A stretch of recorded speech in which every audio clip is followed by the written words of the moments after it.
d'abord, le fibrome utérin, c'est une tumeur bénigne. Et cette tumeur de l'utérus, elle est faite avec, c'est le même tissu que le muscle utérin. Donc, ce sont des néoformations qui se font sur le muscle utérin. C'est une pathologie fréquente chez la femme à partir de 35 ans, à peu près 20%. Une femme sur 5 va développer un fibrome. Alors, ce fibrome, il peut être asymptomatique, comme il présenter des troubles qui justifient la consultation et le traitement. Le fibrome n'existe pas chez la petite fille avant la puberté. Le fibrome n'existe pas chez la femme ménopausée. C'est-à-dire qu'il ne peut pas naître après la ménopause. C'est une pathologie qui appartient strictement à la femme en période d'activité génitale. Donc, c'est une tumeur, si je dis tumeur bénigne, hormonodépendante. Elle n'existe pas avant la puberté, elle apparaît pendant la période d'activité génitale, et si jamais la femme a un fibrome déjà qu'elle n'a pas enlevé, à la ménopause, ce fibrome, il ne va pas disparaître, mais il va diminuer de volume. Son diagnostic, il est facile. Il est d'abord clinique. Clinique, c'est le motif de consultation, c'est souvent une hémorragie, une compression abdominale, une augmentation du volume d'abdomen, ou bien lors d'une consultation pour infertilité. Les examens complémentaires, le maître examen, bien sûr, c'est le toucher vaginal. Sinon, c'est l'échographie. L'échographie suffit à elle seule de poser le diagnostic de fibrome. Alors, le siège du fibrome. Alors, le siège, il peut être sur le fond utérin, il peut être sur l'isthme, il peut être sur le col. Alors, le fibrome, maintenant, ça c'est le siège en général. Maintenant, par rapport au muscle utérin, le fibrome, il est classé de 0 jusqu'à 8. S'il est intracavitaire dans la cavité utérine, on dit c'est un fibrome de type 0, polype. Maintenant, s'il est en partie dans le muscle et en partie à l'intérieur, etc.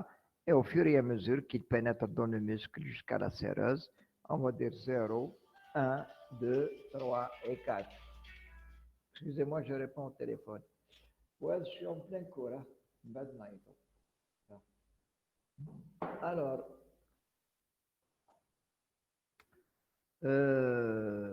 voilà, les complications du fibrome, ça peut être une nécrobiose, une hémorragie, une infertilité. Est-ce que le fibrome peut devenir un cancer? Non. Voilà donc un résumé sur le fibrome. Allez, on va commencer le cours. Introduction. C'est une pathologie qui est fréquente, qui touche la femme à partir de 35 ans. Elle touche une femme sur 5. Alors, les fibromes utérins sont des tumeurs bénignes, bien limitées. Elles sont encapsulées, contrairement à l'adénomyose, qui n'a pas de plan de clivage. Ce sont des tumeurs qui sont développées aux dépens du muscle utérin, qui est un tissu musculaire lisse. Alors, sur le plan histologique, comme on dit les anatomopathologistes, le plus souvent, ils sont multiples. Il n'y a pas un seul fibrome sur l'utérus, il y en a plusieurs, dans 70% des cas. Et dans 50% des cas, les fibromes sont asymptomatiques. La femme ne sait pas qu'elle a un fibrome parce qu'elle n'a ni hémorragie, ni douleur, ni rien. 50%. Alors, le fibrome, c'est l'expression d'une sécrétion d'œstrogène locale. La preuve pourquoi on est sûr que c'est une expression œstrogénique, c'est que le fibrome n'existe pas avant la puberté.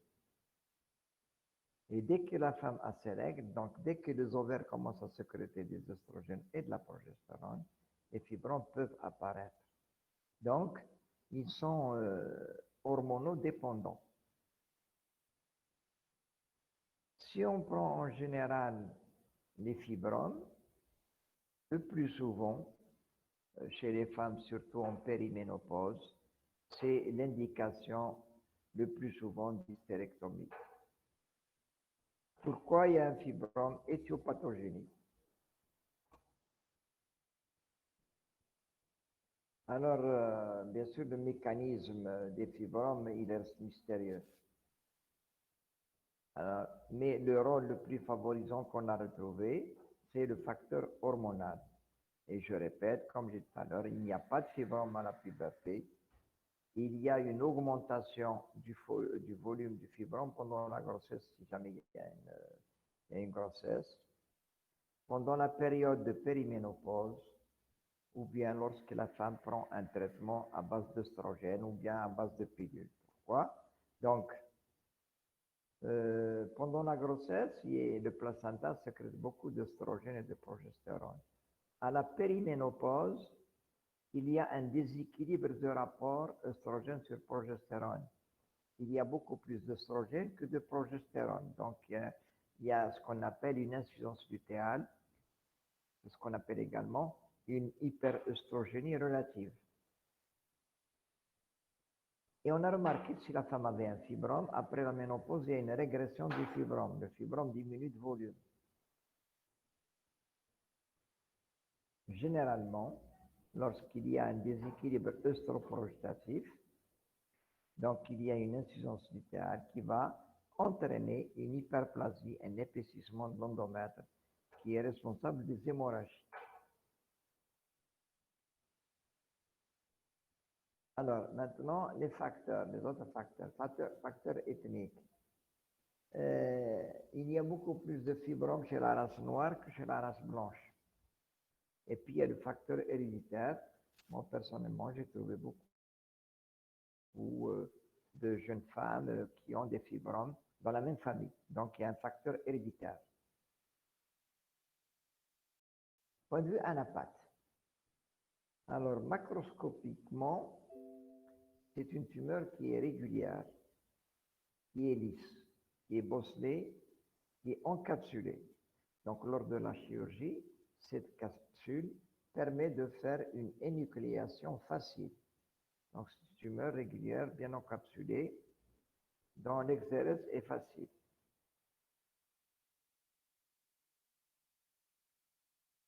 Alors, microscopiquement, ce sont des léomiofibromes, ou bien des léomyomes. Il est rarement seul, il est souvent associé, il y en a plusieurs, 70%. Il est multiple.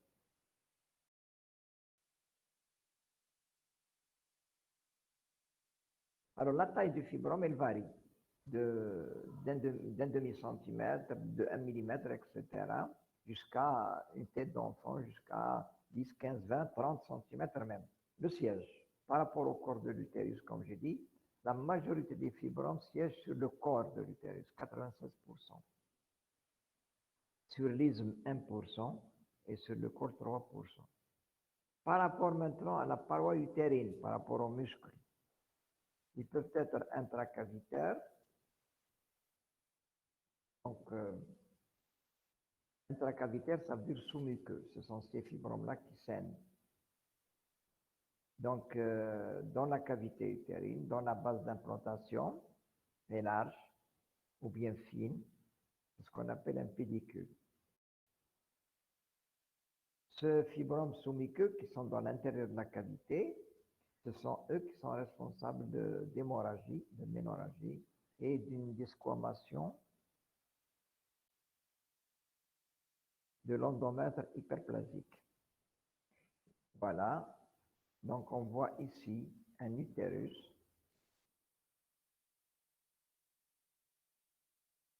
Dis-moi si tu vois la flèche, tu la vois? Tu la vois.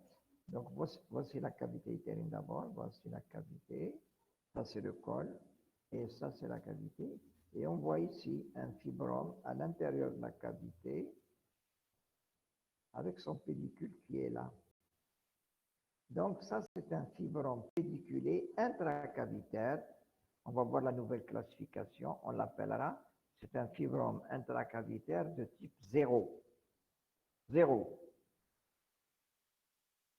Et il y a les fibromes sous-séreux, donc il y a intracavitaires sous-muqueux. Nous avons les fibromes sous-séreux. Les sous-séreux, ce sont des fibromes qui se développent en dehors de la cavité utérine, dehors, au niveau de la séreuse. Ils peuvent avoir des bases d'implantation larges ou pédiculées. Ces fibromes qui sont à l'extérieur, je vous montre où, c'est-à-dire ici, ici et là. Donc, ils n'ont pas une influence sur le saignement. Ils ne sont pas hémorragiques. Il n'y a pas de trouble du cycle menstruel.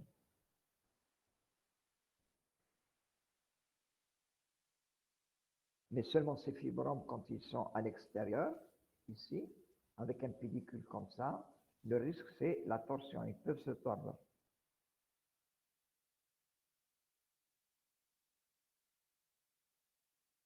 Alors, ici, c'est le fibrome sous-séreux. C'est mal fait, le schéma n'est pas bien. Mais voici le fibrome qui est à l'extérieur, avec son pédicule qui est là. Un fibrome sous-séreux.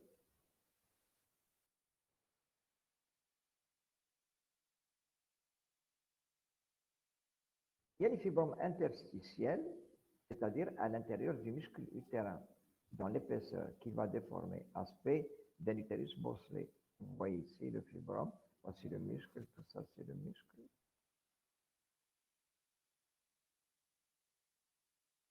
Ça c'est la cavité, ça c'est le muscle, ça c'est le muscle. Et le fibrome peut se développer à l'intérieur du muscle utérin. On appelle ça un fibrome intracavitaire.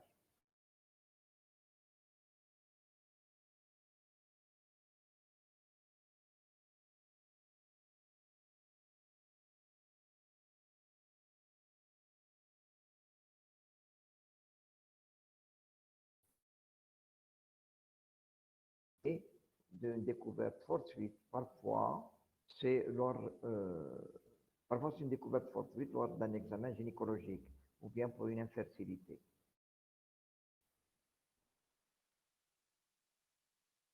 Des fois, la femme, elle consulte pour des ménorragies.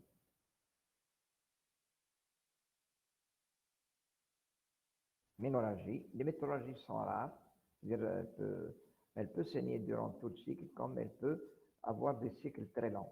Alors, l'autre motif, elle vous dit, docteur, j'ai des troubles urinaires, je me lève la nuit pour faire pipi ou bien la journée. Donc là, ça doit être un fibrome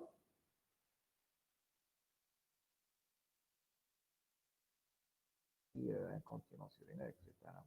Sensation de pesanteur pelvienne. C'est une masse qui remplit le pelvis et qui gêne.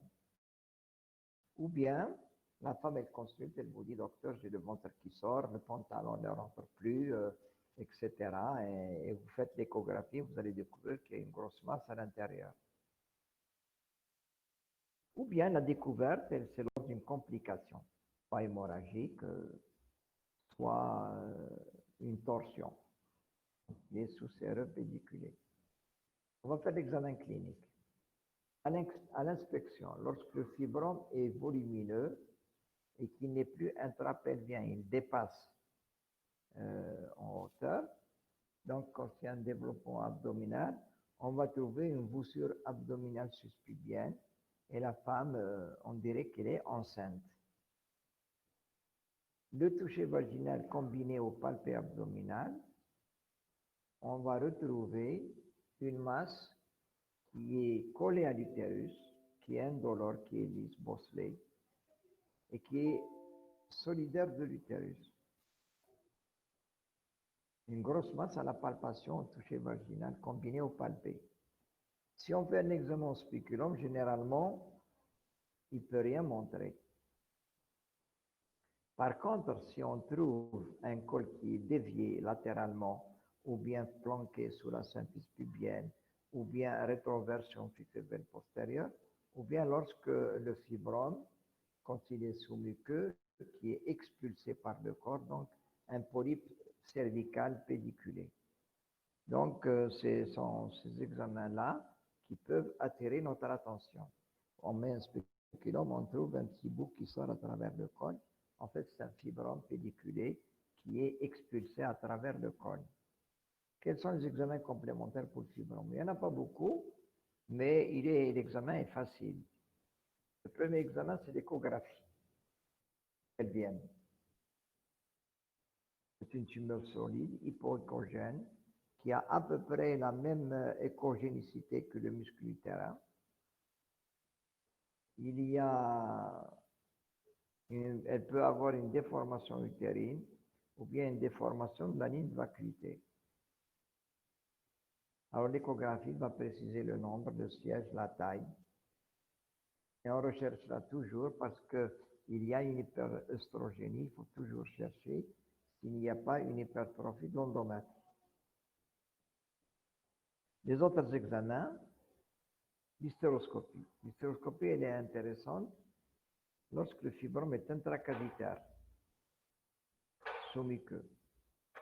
Donc, en même temps, elle permet de faire un diagnostic et en même temps, on peut faire une résection avec l'hystéroscope. L'hystérosalpingographie, maintenant, c'est un examen qui est agressif, il est abandonné. Et bon, on peut le demander s'il y a un problème surajouté d'infertilité, il permet d'explorer les trompes. Mais l'hystérosalpingographie n'est pas nécessaire pour poser le diagnostic de fibrome. L'IRM, c'est un examen qui est coûteux et il n'est pas indiqué systématiquement. Seulement des fois, lorsqu'un doute d'un sarcome utérin ou d'un adénocarcinome de l'endomètre ou bien une adénomyose, on peut demander une exploration IRM qui peut nous aider à faire la différence afin d'adapter le traitement qu'il faut. Bien sûr, l'adénomyose, c'est un traitement à part. L'adénocarcinome de l'endomètre, c'est à part, ou le sarcome, c'est à peu près la même chose. Alors, le fibrome, il a des complications. Et généralement, ce sont les complications qui poussent la femme à consulter. La première complication, ce sont les hémorragies. Et beaucoup plus, ça concerne les fibromes sous-muqueux intracavitaires, mais pas les fibromes sous-séreux. Première complication, donc, les hémorragies pour les fibromes intracavitaires. Qui dit hémorragie dit spoliation sanguine, donc anémie ferriprive, souvent associée. Compression mécanique, nous avons vu tout à l'heure les compressions mécaniques. Nous avons la compression des urtères, quand il y a développement latéral. Les fibromes sont latéraux utérins, ils compriment les urtères, ou bien antérieurs, ils compriment la vessie, et postérieurs, ils compriment le rectum.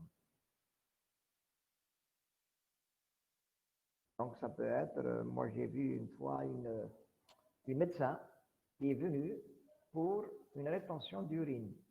Et son gros fibrome qui était ismique en bas, il avait comprimé le trigone. Et elle a comprimé, donc elle a comprimé l'urètre. Et la femme ne fait plus pipi. Donc elle est venue pour rétention. Et j'étais étonné comment cette femme est venue à un stade aussi tardif. Et elle avait un fibrome comme la taille d'un pastèque. Une grosse masse.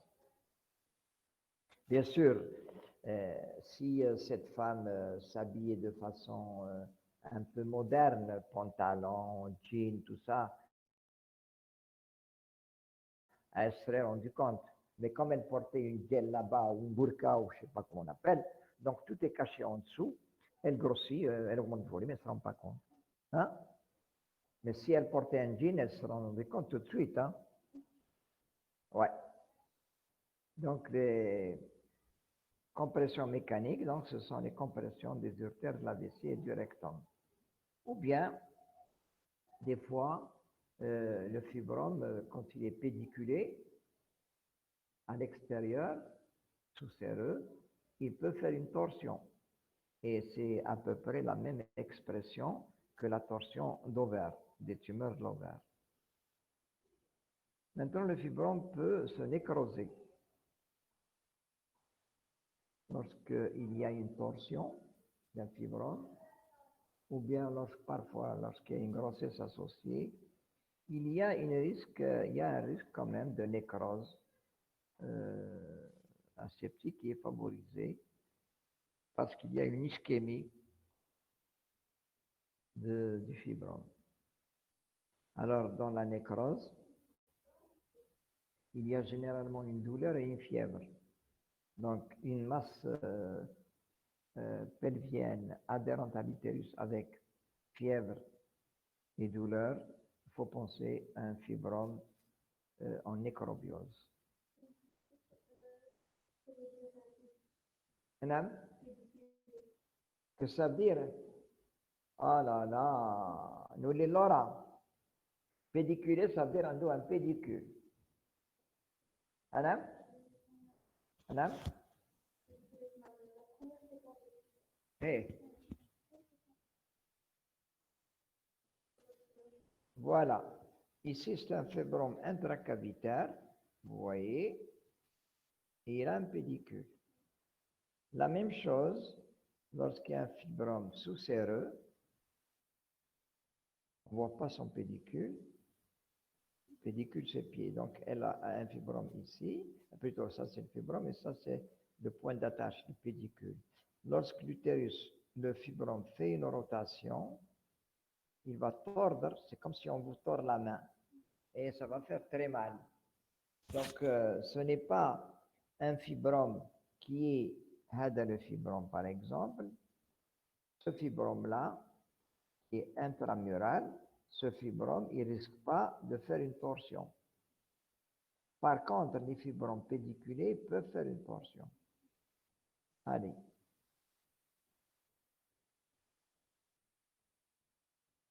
Complications. Non. On a terminé, on était là. Voilà. Complications. Voilà, la dégénérescence, la nécrobiose. Ensuite, les complications infectieuses, elles sont rares. Ça arrive souvent pour les fibromes intracavitaires accouchés par le col. Il y a une nécrose, ça s'infecte, etc. Et ça donne une mauvaise odeur. Maintenant, la question qui se pose, est-ce qu'il y a les fibromes simples, qui sont des tumeurs bénignes, est-ce qu'elles peuvent dégénérer en un sarcome? La question n'est pas sûre. Beaucoup d'auteurs disent que ça n'existe pas, d'autres disent qu'elle est exceptionnelle. Donc, dégénérescence maligne, elle est exceptionnelle. La fertilité, bien sûr, le fibrome peut être une cause d'infertilité, d'avortement ou d'accouchement prématuré.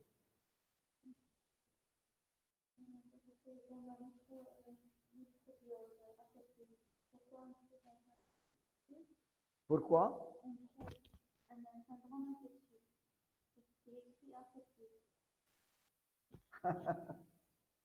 Ah, bravo.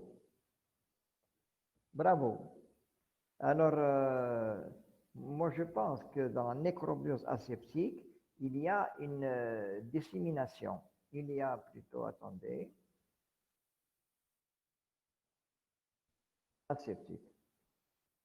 Alors, il y a généralement, c'est favorisé par la grossesse qui ramollit le fibrome.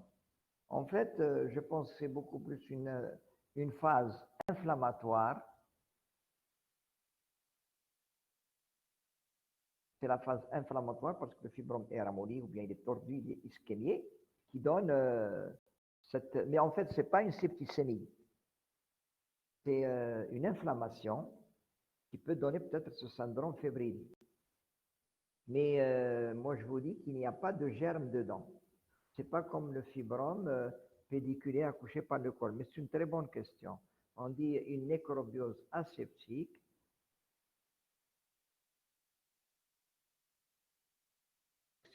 C'est beaucoup plus une inflammation.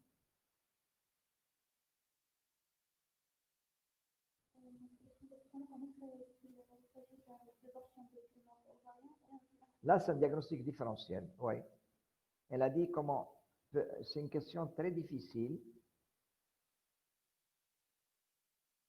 Ben là que j'en parle ici. Attendez, excusez-moi, hein, je vais venir.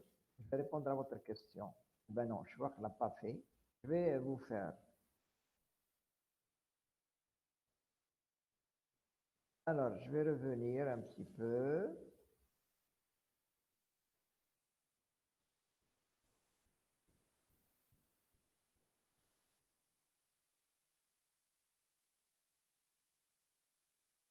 Alors, regardez ici. J'ai dit le toucher vaginal associé au palpé abdominal. Alors, quand on fait un toucher vaginal associé au palpé abdominal, on fait bouger la masse. On fait bouger la masse qu'on a palpée. Généralement, la différence entre un fibrome et une tumeur ovarienne, c'est que lorsqu'on fait le toucher vaginal dans un fibrome, il n'y a pas un sillon qui sépare la masse de l'utérus, parce que c'est un fibrome collé à l'utérus. Maintenant, quand le fibrome devient pédiculé, il a un pédicule comme la trompe, comme une tumeur de l'ovaire qui est collée à la trompe. Cliniquement, il est impossible de dire que c'est un fibrome pédiculé. Alors, la différence maintenant à l'échographie, le fibrome, il est de structure échogène homogène. Homogène. Donc, on pense un peu au fibrome pédiculé. Mais si c'est un ovaire qui a fait une torsion, à l'échographie, vous avez une structure hétérogène. De toute façon, même si on fait une erreur diagnostique, le diagnostic sera corrigé au moment de la laparotomie, quand on ouvre. Et là, on va trouver un ovaire en torsion, ou là, on va trouver un fibrome en torsion. Généralement, même les examens complémentaires les plus poussés, l'IRM, elle va vous dire existence d'une masse latéro-utérine homogène, ou là, elle vous dit hétérogène. Et on ne sait pas si c'est un fibrome ou un kyste. Comme c'est une douleur intense, c'est un abdomen aigu chirurgical, on ouvre, et quand on ouvre, l'exploration va corriger le diagnostic. Mais quand, par contre, dans le diagnostic différentiel,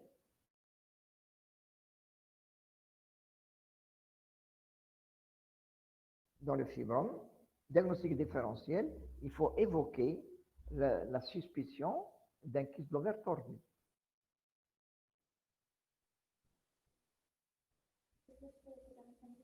C'est la hystéroscopie, IRM. Voilà, regardez ici, en C4, IRM. On ne la demande pas systématiquement, mais elle fait un diagnostic différentiel entre adénomyose, sarcome et masse annexielle. Masse annexielle, c'est l'ovaire. L'IRM peut, et encore, c'est pas sûr, c'est à laparotomie. Alors, les complications hémorragiques, les compressions mécaniques, nécrobiose aseptique, complications infectieuses, elles sont rares, fibrome intracavitaire accouché par le corps, dégénérescence maligne, et j'arrive. Posez-moi la question. L'infertilité. Alors, l'infertilité, elle peut être des avortements. Pourquoi avortement? Parce qu'il y a une déformation de la cavité utérine et la femme elle est enceinte et quand elle arrive à 10-12 semaines, il y a une expulsion par manque de place. Cavité utérine déformée et l'œuf est expulsé vers l'extérieur. Donc là, c'est une infertilité. Maintenant, l'infertilité aussi, c'est lorsqu'il y a un fibrome intracavitaire ou bien à l'extérieur, le terrain hormonal n'est pas le même. Il y a une hyperplasie de l'endomètre, ce qui va rendre l'endomètre impropre à la nidation. Donc, il faut enlever le fibrome et mettre un traitement hormonal à base de progestérone pour diminuer l'hyperplasie et favoriser l'inhibition de la grossesse. Donc, c'est une cause d'infertilité et d'avortement. Voilà, donc les complications obstétricales, le fibrome peut provoquer une menace d'accouchement prématuré parce qu'il y a une déformation de l'utérus. Et comme l'utérus est déformé, on peut avoir aussi des présentations dystociques, siège, transverse, parce que l'utérus n'est pas homogène. Parfois, au moment de l'accouchement, lorsque le fibrome est au niveau de l'isthme ou bien au niveau du col, il va empêcher l'engagement, obstacle à l'engagement, pour les fibromes bas situés. Et comme lorsqu'il y a des fibromes intramurales dans le muscle utérin, les contractions utérines ne sont pas normales et homogènes. Donc, ça va provoquer une dystocie dynamique. Et enfin, lorsqu'il y a un fibrome intracavitaire, etc., on risque d'avoir des hémorragies de la délivrance. Le traitement. Alors, un fibrome asymptomatique, il ne faut pas le traiter. C'est-à-dire, quand je dis asymptomatique, il n'y a pas d'hémorragie, il n'y a pas de compression mécanique, il n'y a pas de... ou bien il n'y a pas un gros ventre, un abdomen qui gêne un petit peu le confort de la patiente. Donc, il n'y a pas abstention totale thérapeutique. D'accord? Alors, fibrome asymptomatique, il ne faut pas traiter. Sauf si il y a une infertilité, une hémorragie, une compression, etc. Maintenant, est-ce qu'il y a un traitement médical? Beaucoup de médecins prescrivent un progestatif dans un but d'arrêter l'augmentation du volume ou bien pour ne pas avoir de fibrome. C'est faux. Le traitement à base de progestérone, les progestatifs, il n'a aucune action ni sur l'évolution du fibrome, ni sur l'apparition du fibrome. Donc, il est inutile de mettre un traitement progestatif lorsqu'il y a un fibrome. Lorsqu'il y a un fibrome, le meilleur traitement, c'est la chirurgie. Maintenant, il y a des traitements à base d'analogues de la LH-RH, c'est-à-dire le décapeptide, le néontol, ce sont des produits coûteux. Ces médicaments provoquent une ménopause. Alors, quand on donne ce traitement, on va provoquer une ménopause chez la femme qui est jeune. Mais la femme a besoin quand même de son climat hormonal. Donc, ce traitement, on ne peut pas le mettre à vie. Comment ménopauser une jeune fille de 30 ans, 35 ans, 40 ans? C'est pas bien. Donc, les traitements à base d'analogue de la LH-RH, c'est-à-dire une ménopause artificielle, est un pis-aller, c'est un gaspillage. On peut le mettre temporairement en attendant l'intervention, mais ce n'est pas du tout un traitement. Donc, ce traitement à base d'analogue vise à réduire le volume, mais à l'arrêt du traitement, le volume reprend normalement. Donc, c'est une dépense d'argent pour rien. C'est un traitement coûteux.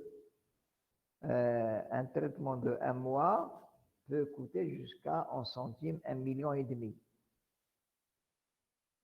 C'est 15 000 dinars. Donc, c'est énorme pour rien du tout. À l'arrêt du traitement, tu reviens à la normale. Alors, les progestatifs, par contre, on peut mettre un traitement progestatif pour corriger l'hyperplasie de l'endomètre qui est souvent associée au fibrome. On va diminuer l'hémorragie mais pas du tout pour lutter contre le fibrome. C'est juste traiter l'hyperplasie et réduire l'hémorragie. Voilà, et c'est écrit, ils ne permettent pas de réduire le volume du fibrome. Donc l'indication du prostatif que vous connaissez n'a aucun... Voilà les surgestones, le non-mégestrel, le non-mégestrol, l'orgamétrie, etc. Les agonistes de la LHRH, c'est ce que je vous ai dit tout à l'heure, les analogues de la LHRH, permettent une diminution du volume du fibrome et des saignements. Traitement prescrit en préopératoire pour une durée limitée. C'est-à-dire si vous voulez réduire le fibrome en attendant l'opération. Ce n'est jamais un traitement efficace et définitif. Un traitement de 3 mois. Si, par exemple, la femme, elle saigne beaucoup, elle n'a pas envie de se faire opérer, elle vous dit non, je vais me faire opérer dans 3-4 mois, vous pouvez faire les analogues, c'est le seul traitement efficace contre le volume et l'hémorragie. Maintenant, si la femme désire se faire opérer, il vaut mieux opérer rapidement et faire une économie de 5 ou 6 millions. واش أرواحي شكون طبعا مثلا أصلا نكمل الكوربة.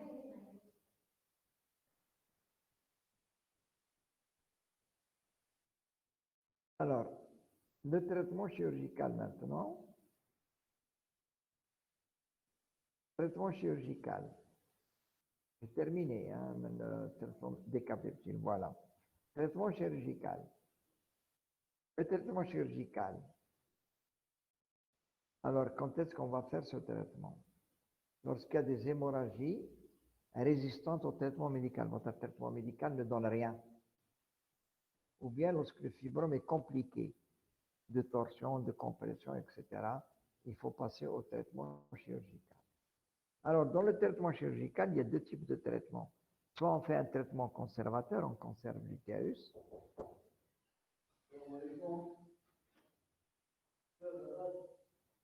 Alors, il y a deux possibilités. Traitement conservateur, lorsque la femme est jeune, elle désire garder son utérus et peut-être faire des enfants plus tard. On fait simplement une ablation du myome qui est la myomectomie. Alors, on l'a fait sous la parotomie, ouverture de l'abdomen, si le myome est volumineux. On fait par voie hystéroscopie, lorsque le fibrome est intracavitaire et qui sont petits de taille, moins de 2-3 cm. On fait une hystéroscopie par voie vaginale, on rentre dans la cavité utérine et on résèque les myomes intracavitaires. Sinon, lorsque les fibromes sont sous séreux et intramurales, il faut faire par la parotomie normale. Le traitement radical maintenant, c'est l'hystérectomie chez la femme âgée, plus de 45 ans, qui ne désire, bien sûr, elle ne peut plus avoir d'enfant, donc qui ne désire plus de grossesse. Eux, ils disent l'hystérectomie, c'est à partir de 50 ans. Un homme?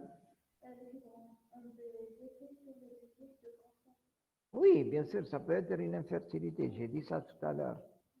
Une femme qui a des fibromes, elle peut, parce qu'il y a une hyperplasie de l'endomètre associée, et il y a une déformation de la cavité utérine. Et il y a des compressions aussi, parfois de la trompe, parfois. Donc, c'est vrai que ça peut être une gêne.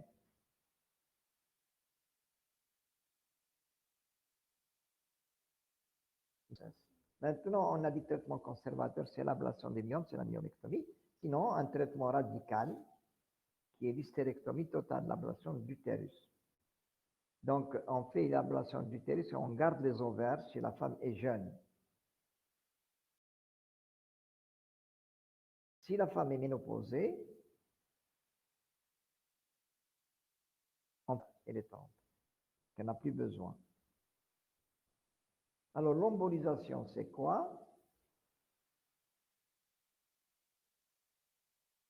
C'est une technique radiologique Donc, ce sont des injections de produits qui vont entraîner des emboles à l'intérieur des artères. Et ces emboles vont entraîner une ischémie. Ils vont bloquer le passage du sang dans la vascularisation du fibrome. Et donc, on va obtenir une nécrobiose aseptique.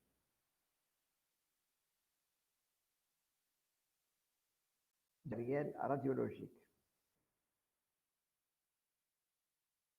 Voilà, je crois que j'ai terminé. Hein? Tout ce que je peux dire, c'est le résumé de tout à l'heure. Il faut faire une abstention thérapeutique si le fibrome est asymptomatique, rien faire. Alors, le traitement médical, je répète, lorsque vous voulez traiter l'hyperplasie de l'endomètre, vous n'avez pas de fibrome. Vous donnez des progestatifs. Parfois, nous avons des gros fibromes qui ont le volume d'une grosse pastèque, 30-40 cm. Donc, on ne peut pas ouvrir l'abdomen sur 40-50 cm. Donc, on peut les mettre sous analogue, agoniste, pendant 3 mois. Le fibrome qui avait 40 cm, au bout de 3 mois, il va avoir un volume de 10-20 cm. Et là, on peut opérer plus à l'aise. Le traitement, bien sûr, conservateur, c'est la myomectomie et radical, c'est l'hystérectomie. Alors, les enfants, est-ce qu'il y a des questions?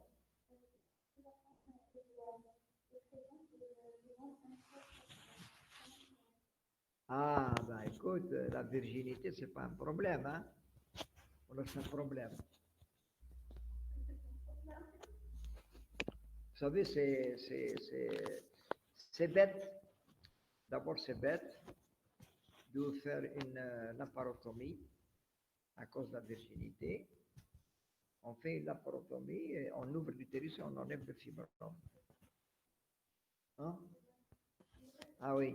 Donc, si la femme est vierge, alors vous allez choisir entre, on ouvre le ventre, l'abdomen, on fait une laparotomie normale, ensuite on ouvre l'utérus, on enlève le polype, le fibrome intracavitaire, on ferme l'utérus, on ferme la paroi. Ou bien, si vous acceptez, par voie basse, on peut placer un spéculum, faire une résection endoscopique, et après, on répare l'hymen. Maintenant, on peut faire une résection endoscopique en introduisant l'endoscope à travers l'hymen. Mais les manipulations risquent d'entraîner quand même une déchirure de l'hymen. Ce n'est pas évident.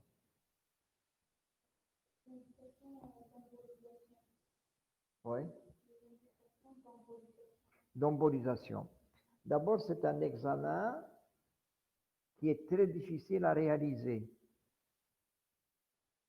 Et cette embolisation, ça arrive chez les femmes qui veulent à tout prix ne pas enlever l'utérus. Les femmes qui refusent de faire une laparotomie pour myome. Donc, on fait l'embolisation pour entraîner une ischémie du fibrome. Mais ce n'est pas toujours évident. Il y a beaucoup d'échecs. Ce sont les femmes qui refusent l'intervention chirurgicale.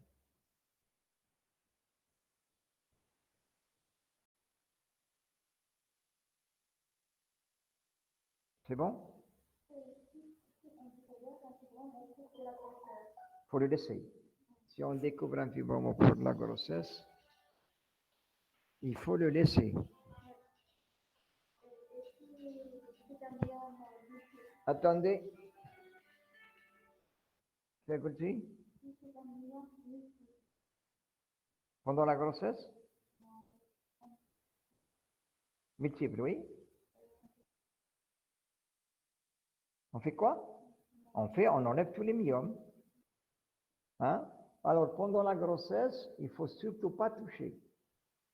Surtout pas. Parce que le risque hémorragique est très important parce qu'il y a l'inhibition hormonale. Et puis, on risque d'entraîner un accouchement prématuré ou là, un avortement. Si on tripote l'utérus, on va l'exciter et on va provoquer des contractions et l'avortement. Oui? Hein?